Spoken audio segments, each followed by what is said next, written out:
Hi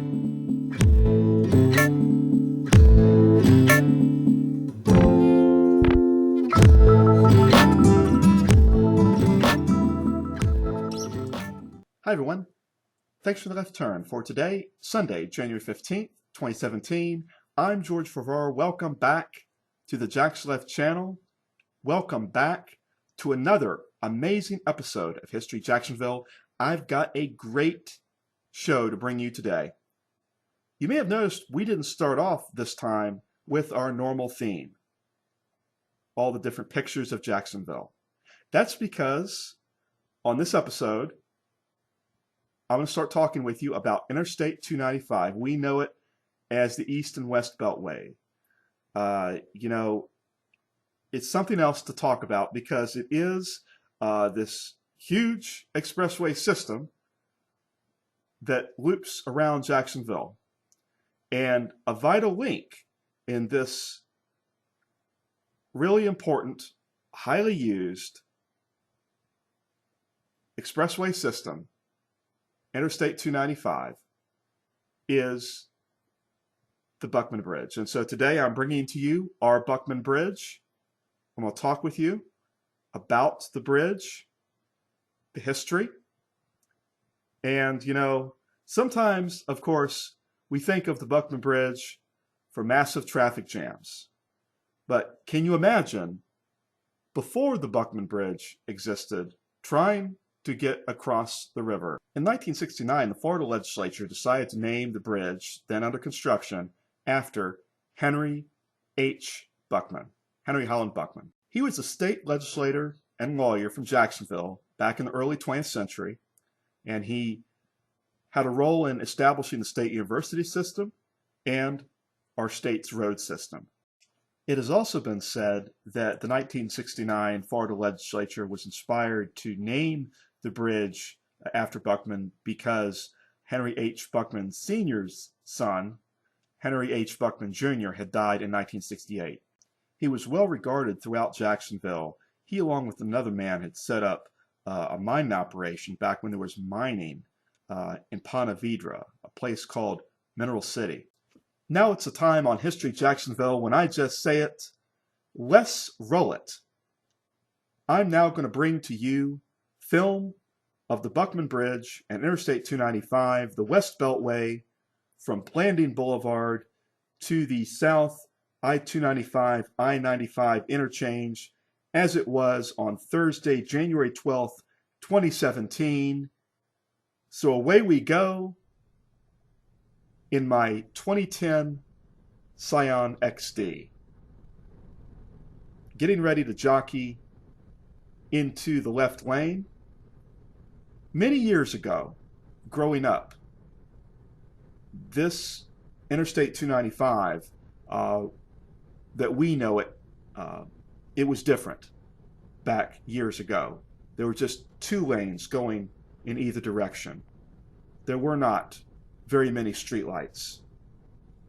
I-295, as it was constructed initially, was a half circle, essentially, you could say a half circle, to connect you from South Interstate 95 approaching towards, as you enter Duval, to get you across the St. Johns River out to what we just passed over, Highway 17, to get you out to I-10 and take you up to North Interstate 95, where the airport is, to take you then to have bypassed downtown Jacksonville without going through it. And so the bridge opened on May 1st, 1970. You see, as we approach the bridge, a new sign, a new roadway sign that has been recently installed, not yet completely uncovered. You will later see construction of the Express Lanes project that will add 3 lanes across the river to make it 6 lanes. 3 regular lanes, 3 express lanes with no semi-trucks, but that would be tolled. Okay, tolls later on. And that's under construction, with construction wrapping up at the earliest, sometime this summer. So you'll start to see different little construction signs and things as we go further. I've left some of the sound on so you can enjoy a little bit of some of the roadway noise. And we'll get one glimpse of Naval Air Station Jacksonville and another glimpse or so of downtown Jacksonville. Now, I remember in the mid-1990s the construction that widened the Buckman Bridge. I drove for a brief period of time a 1977 Toyota Corolla. Again, this was in around 1993, 1994, 1995, and later on in 1995 I got a pickup truck, a Nissan XE red pickup truck, and I would drive all over Jacksonville. Now this is before the widening. They started to do the widening in the mid-1990s. The widening of the bridge finished and opened in January of 1997. So I know of a time when the bridge was narrower and it was more cumbersome to cross. Relatives would try to visit me in Mandra, where I was living, and they just couldn't get out of Orange Park. They would just have to turn around and go home and call and say, sorry, couldn't make it. There was an accident on the bridge and there was no room. So you can see the great thing about it, substantial emergency lanes. And there is some mobility when there isn't morning and afternoon rush hour traffic. Now you're going to start to see some construction. I would like to talk with you briefly about what the Buckman really means to me. Okay, because in 1978, as a child, my father and my stepmother moved out to my stepmother's parents' home, moved out there. We took over that house, and it was on Dimsdale Road in Mandarin, not that far away from Burnett Park. We're approaching San Jose Boulevard. You see all this construction here. It's really massive. It's really torn up the road. It's really frazzled me on drives in the morning and evening, trying to get around all the traffic. But times were simpler many years ago, where the Whole Foods market is on San Jose used to be a Publix. The Walmart, of course, didn't used to be there. These retaining walls were part of this current construction project that's underway.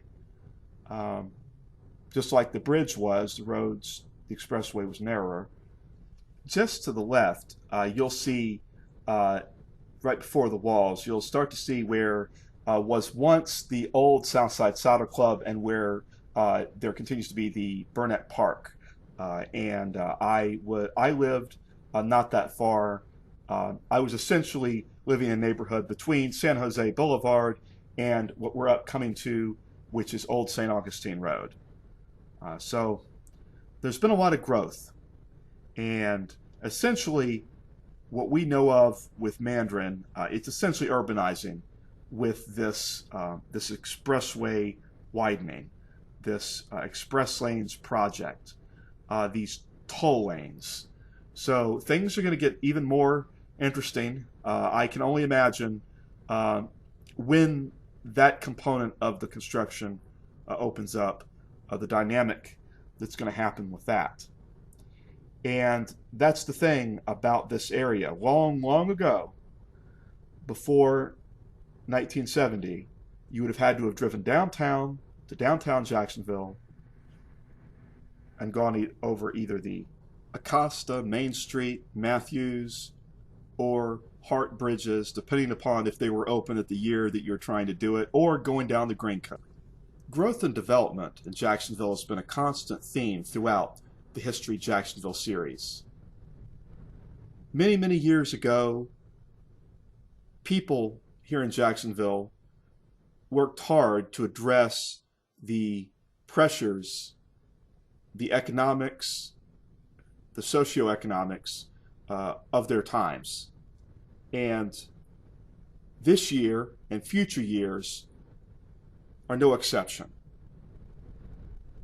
So I've got a lot planned to bring to you here on History Jacksonville. The best is yet to come. Ahead on History Jacksonville, I'm going to bring to you our Main Street Bridge, our rediscovered downtown,